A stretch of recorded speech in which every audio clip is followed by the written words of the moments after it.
So I'm really looking forward to talking about this chapter of Kagurabachi because I was really looking forward to this chapter to see what was going to go on with the fight with Soga and Samura.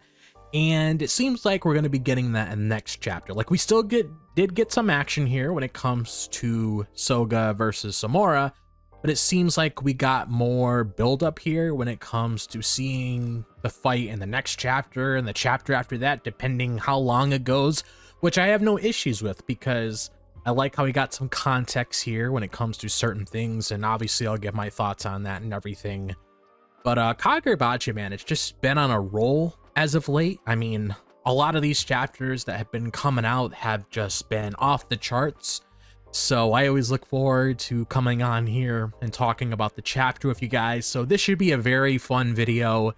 And if you guys have any thoughts of your own when it comes to things that you want to say about the chapter, be sure to let me know because, God, I love Kagurabachi. So seeing Suzaku heal Chihiro at the start of the chapter didn't really surprise me at all because he is the main character, so I never really went into this thinking he was going to die, because if that were to happen, I mean, hey, the story would have ended just right there, you know, just keeping things a buck. And obviously I'm joking, of course.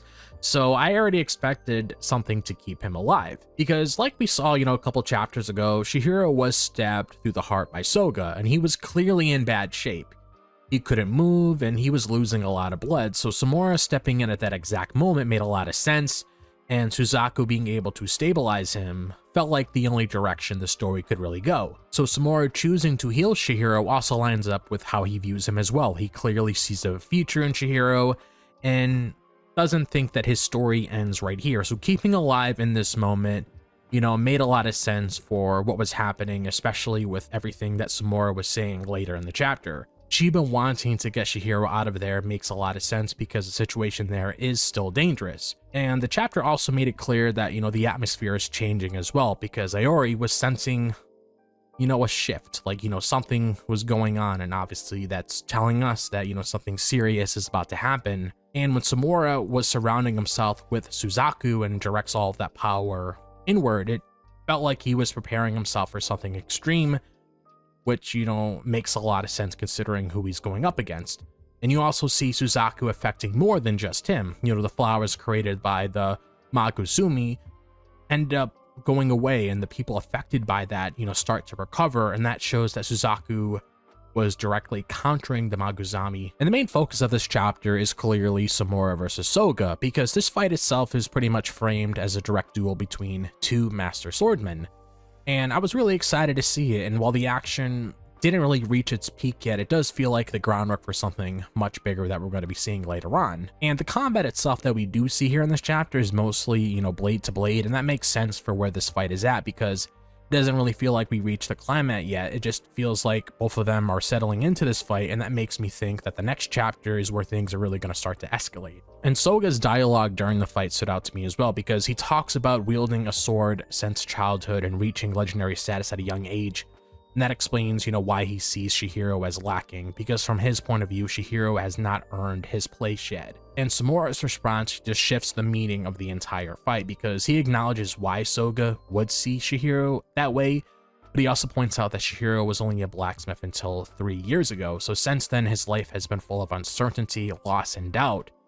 So when Chiba tries to get Chihiro to leave and Chihiro refuses, like I brought up earlier, it becomes clear that this fight is something that he's meant to witness himself. Like, it feels like preparation for a future where he will have to face both the Maguzumi and Soga himself once again. So this fight between Soga and Samura is really heating up, and I'm really looking forward to seeing what's going to be happening in the next Kagurabachi chapter. Because, like I said, you know, Kagurabachi has been so much fun, and I'm looking forward to seeing how the story is going to evolve even further when it comes to what's going to be happening here, because I feel like whatever happens in this arc, it's really going to change the story forever, because it really feels like there's going to be a significant moment, like a really big moment that's going to be happening here soon that's really going to change the course of everything. And I liked getting the insight on, you know, Samura and Soga, getting that little flashback sequence, seeing that exchange of dialogue, you know, seeing how locked in Chihiro is with the fight that's currently going on right now. and how everybody can really feel this moment going on right now. Like, I can only imagine how this is gonna feel once it gets animated. Like, I'm just like super excited to see everything go down here. And man, like, next chapter of Kagurabachi is gonna be great. I said it when I was giving my thoughts on the chapter itself, you know, it feels like we're really getting the groundwork here. But like the next chapter, maybe the chapter after that, because we really don't know how long this fight is going to be between Samura and Soga.